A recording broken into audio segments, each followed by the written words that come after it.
ठाण्यातील लोक उपवन आणि प्रताप सिनेमा परिसरातील गृहसंकुले अनधिकृत फेरीवाल्यांच्या घराड्यात अडकली असून रहिवासी हैराण होण्याबरोबरच त्यांची सुरक्षा धोक्यात आली. फेरीवाल्यांच्या व्यवसायात कोट्यावधींची हप्तेबाजी होत असल्यामुळे प्रशासनाकडून ठोस कारवाई होत नसल्याचा गंभीर आरोप आमदार केळकर यांनी केला असून पालिका, पोलीस आणि वाहतूक विभागाने संयुक्त मोहीम राबवून कायमस्वरूपी उपाययोजना कराव्यात अशी मागणी त्यांनी केली. ठाण्याच्या खोपट भागातील भाजपच्या कार्यालयात आयोजित जनसेवकांचा जनसंवाद या कार्यक्रमात लोक उपवन आणि प्रताप सिनेमा परिसरातील गृहसंकुलामधील रहिवाशांनी उपस्थित राहून आमदार केळकर यांच्याकडे तक्रार दाखल केली. लोक उपवन गृहसंकुलातील सुमारे 500 रहिवाशांनी सह्यानिशी फेरीवाल्यांच्या जाचाबद्दल निवेदन दिले. गृहसंकुलाच्या प्रवेशद्वारासमोरच फेरीवाल्यांनी गराडा घातल्याने रहिवाशांना बाहेर पडणे मुश्किल झाल्याचे रहिवाशांनी निदर्शनास आणून दिले. तर दुसरीकडे प्रताप सिनेमा परिसरातील 5 सोसायट्यांसाठी असलेला खाजगी रस्ता देखील अनधिकृत फेरीवाल्यांनी गिळंकृत केल्याचे रहिवाशांनी सांगितले. याच मुद्द्यावरून पत्रकारांशी बोलताना आमदार केळकर यांनी प्रशासनावर गंभीर आरोप केलेत. अनधिकृत फेरीवाल्यांच्या व्यवसायात कोट्यावधींची हप्तेबाजी होत असल्याने इतर शहरातील फेरीवालेही ठाण्यात बेकायदेशीरपणे व्यवसाय करतायत आणि संबंधित प्रशासनाकडूनही ठोस कारवाई होत नाही. या फेरीवाल्यांमुळे सामान्य नागरिकांची सुरक्षा धोक्यात आली असा आरोप त्यांनी केला आहे. भविष्यात गावदेवी अग्नितांडवाच्या पार्श्वभूमीवर कोणतीही दुर्घटना होऊ नये यासाठी पालिका, पोलीस आणि वाहतूक शाखा यांच्या संयुक्त विद्यमाने मोहीम घेऊन कायमस्वरूपी आणि ठोस कारवाई करण्याच्या सूचना त्यांनी केल्या आहेत. राज्य आणि केंद्र सरकार विरोधात काल ठाण्यात कॉक्रोच आंदोलन करण्यात आले. या आंदोलनात मोदी आणि मेलोनी यांची वेशभूषा केलेल्या तरुणींनी मेलोडी चॉकलेटचे वाटप केले. तसेच केंद्र सरकार विरोधात जोरदार घोषणाबाजी केली.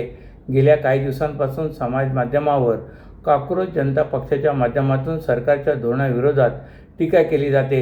काल दुपारी 4 वाजण्याच्या सुमारास ठाण्याच्या राष्ट्रवादी पदाधिकाऱ्यांनी आणि काही तरुणांनी एकत्र येत मासुंदा तलावाच्या कट्ट्यावर अनोखे आंदोलन केले. रॅप सॉन्ग, फ्लॅश मॉब माध्यमातून केंद्र सरकारच्या धोरणाचा निषेध केला. या आंदोलनात कॉक्रोच पार्टीच्या अनुषंगाने तयार करण्यात आलेले रॅप गाणे वाजवून तरुणांनी फ्लॅश मॉब केले. विशेष म्हणजे मोदी आणि मेलोनीच्या वेशभूषेत आलेल्या तरुणांनी मोदी मेलोनीचा अभिनय करत उपस्थितांना मेलोडी चॉकलेटचे वाटप केले.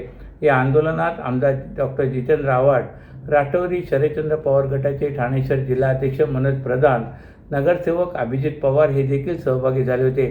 त्यांनी जोरदार घोषणाबाजी करत सरकारच्या धोरणाचा निषेध केला आहे. भारताचे सर्वोच्च न्यायालयाचे सरन्यायाधीश सूर्यकांत यांनी देशातील तरुणांना झुरळ संबोधले होते.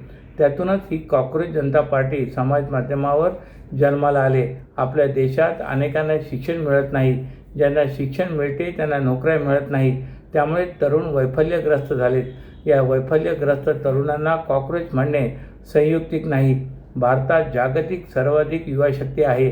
या युवाशक्तीचा उद्रेक होईल असेच हे भाष्य आहे, असे आमदार आव्हाड यांनी म्हणाले. भारताची अर्थव्यवस्था डबघाईला आली आहे. परराष्ट्र धोरण पुरते फसले आहे. अशा स्थितीत कॉक्रोच हा तरुणांसाठी केलेला शब्दप्रयोग अंगाशी आलाय. आज कॉक्रोच जनता पार्टीचे 25 मिलियन फॉलोअर्स आहेत. तेवढे कोणत्याही राजकीय पक्षाकडे नाहीत. यावरून तरुणांच्या मनातील राग दिसून येत आहे, असेही ते म्हणाले. मुस्लिम धर्मियांचा बकरी ईद या आठवड्यात साजरा होणार असून बकरी बाजारात बकरी खरेदीसाठी मुस्लिम धर्मीयांनी गर्दी केली. असे असताना ठाणे शहरापासून काही किलोमीटर अंतरावर गोवंश जनावरांची कत्तल करून त्याचे मांस विक्रीला नेले जात असल्याचा प्रकार उघडकीस आला आहे. या प्रकरणी शील्ड टायगर पोलीस ठाण्यात गुन्हा दाखल झाला असून पोलिसांनी 7 जणांना ताब्यात घेतले. यातील 3घांविरोधात यापूर्वी देखील गुन्हे दाखल असल्याचे तपासात उघड झाले. हैदर अली कुरेशी, मदार कुरेशी, फिरोज कुरेशी, अरशद कुरेशी आणि मोहम्मद जफर, मोहम्मद इस्लाम पठाण आणि निजाम शेख, तर मोहम्मद हारून उर्फ मुन्ना फारुख शेख अशी अटक आरोपींची नावे असून या प्रकरणातील मुख्य आरोपी सलमान याचा पोलीस शोध घेत आहेत. शील्ड टायगर येथील ठाकूरपाडा भागात काही जण गोवंश जनावरांची कत्तल करत असून नागरिकांनी कत्तल करणाऱ्यांना पकडल्याची माहिती शील्ड टायगर पोलिसांना मिळाली होती. या माहितीच्या आधारे पोलिसांच्या पथकाने येथे पाहणी केली असता 8 गोवंश जनावरांची कत्तल केल्याचे आढळले. तसेच 2 जनावरांना क्रूरतेने बांधून ठेवले होते. या प्रकरणी पोलिसांनी 7 जणांना ताब्यात घेऊन त्यांच्या विरोधात शीलडॅगर पोलीस ठाण्यात तक्रार दाखल केली. या तक्रारीच्या आधारे 7 जणांविरोधात प्राण्यांचा छळ प्रतिबंधक अधिनियमन 1960 चे कलम 11/11(1) ड 11(1) ई 11(1) फ तसेच महाराष्ट्र पशुसंरक्षण अधिनियमन 1976 चे कलम 5(5)(अ) 2(5) ब 699 ए आणि भारतीय न्याय संहिता BNS 2023 चे कलम 3(5), 303, 2, 325 प्रमाणे गुन्हा दाखल केला है. हाय खुशी. हाय निकिता, तूने आफ्टर 12 कौन सी स्ट्रीम में एडमिशन लिया है? मुझे हेल्थ केयर फील्ड में करियर तो बनाना है, लेकिन मुझे समझ में नहीं आ रहा मैं कौन सा कोर्स लूँ. खुशी, अभिनव इंस्टीट्यूट का GNM नर्सिंग कोर्स परफेक्ट है. ये महाराष्ट्र नर्सिंग काउंसिल एफिलिएटेड है. सिर्फ थ्योरी है या प्रैक्टिकल भी है? यहाँ 70% प्रैक्टिकल और 30% थ्योरी है, मतलब रियल हॉस्पिटल लर्निंग. हम दोनों को प्लेसमेंट भी मिलेगा ना? बिल्कुल 100% job placement support, experienced faculties और डेडिकेटेड प्लेसमेंट टीम. क्या हम उसके बाद गवर्नमेंट जॉब के लिए अप्लाई कर सकते हैं? Of course. और इंडिया और अब्रॉड दोनों जगह ह्यूज डिमांड है एक्सपर्ट्स की. Wow, sounds like a plan. हाँ, अब फ्यूचर सेफ लग रहा है. Admissions open, limited seats, free career counselling के लिए अभी अप्लाई करो at अभिनव इन्स्टिट्यूट. सर्व नागरिकांना आवाहन करण्यात येत आहे की सध्या डासांमार्फत पसरणाऱ्या डेंग्यू या आजाराचा प्रसार रोखण्यासाठी प्रत्येकाने पुढीलप्रमाणे कार्यवाही करावी. डेंग्यू आजार एडिस इजिप्ती हा डास चावल्याने होतो. या डासांची पैदास साचलेल्या किंवा साचवलेल्या स्वच्छ पाण्यामध्ये होते. 8 दिवसांपेक्षा जास्त दिवस पाणी उघडे व साचून राहिल्यास त्यात डास अंडी घालतात. अंड्यांच्या अळ्या तयार होऊन पुढे डास तयार होतात. यासाठी आपल्या घरातील पाणीसाठे उदाहरणार्थ बॅरल्स, पिंपे, टाक्या, हौद, रांजणे इत्यादी दर आठवड्याला रिकामे करून घासून पुसून कोरडे करून पुन्हा भरावे. 1 दिवस कोरडा दिवस म्हणून पाळावा. पाणी साठ्यांना घट्ट झाकणे बसवावीत किंवा जुनी साडी, चादर, धोतर यांनी बांधून झाकून ठेवावीत, म्हणजे डास त्यात जाऊन अंडी घालणार नाहीत.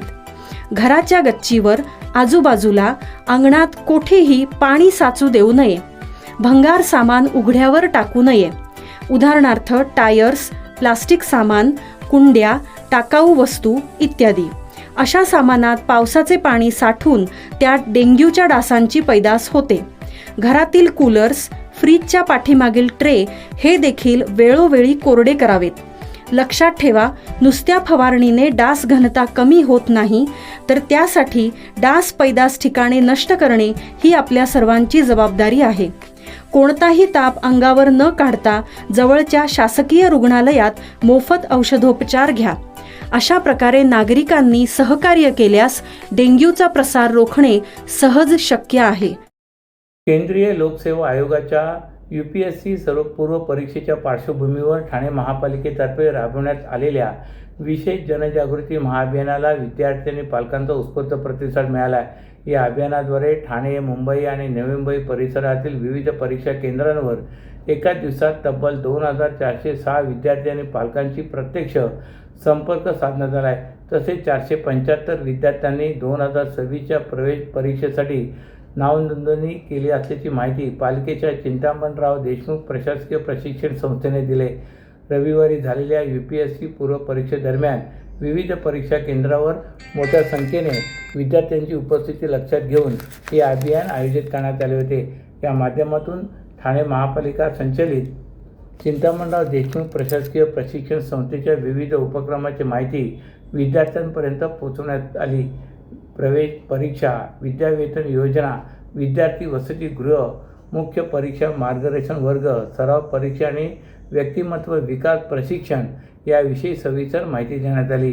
तसेच माहितीपत्रकाचे वितरणही यावेळी करण्यात आले. अकाली जन्मलेल्या व कमी वजनाच्या बालकांमध्ये अंधत्वाचा धोका निर्माण करणाऱ्या आरोपी या गंभीर आजाराच्या तपासणी व उपचारासाठी ठाणे सिव्हिल रुग्णालयातील बाल नेत्र विभागात गेल्या वर्षभरात रुग्णालयात तब्बल 1000 बालकांची आरोपी तपासणी करण्यात आली असून त्यापैकी 10 बालकांवर यशस्वी उपचार करण्यात आलेत.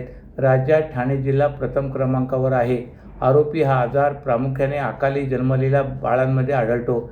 वेळेत निदान व उपचार न झाल्यास कायमस्वरूपी दृष्टीदोष किंवा अंधत्व येऊ शकते.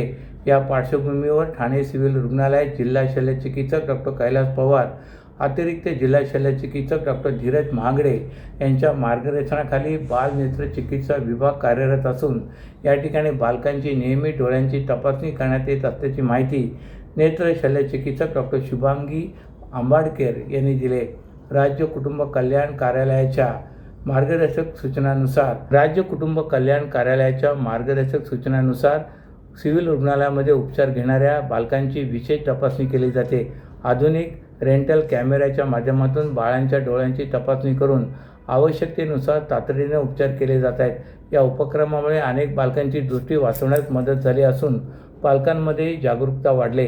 यासाठी नेत्र शल्यचिकित्सक डॉक्टर शुभांगी आंबाडेकर, डॉक्टर राहुल गुरव, परिसेविका अस्मिता कदम, शीतल जटार, नीलम निकलजे, कीर्ती बोराडे आदी अथक परिश्रम घेत आहेत.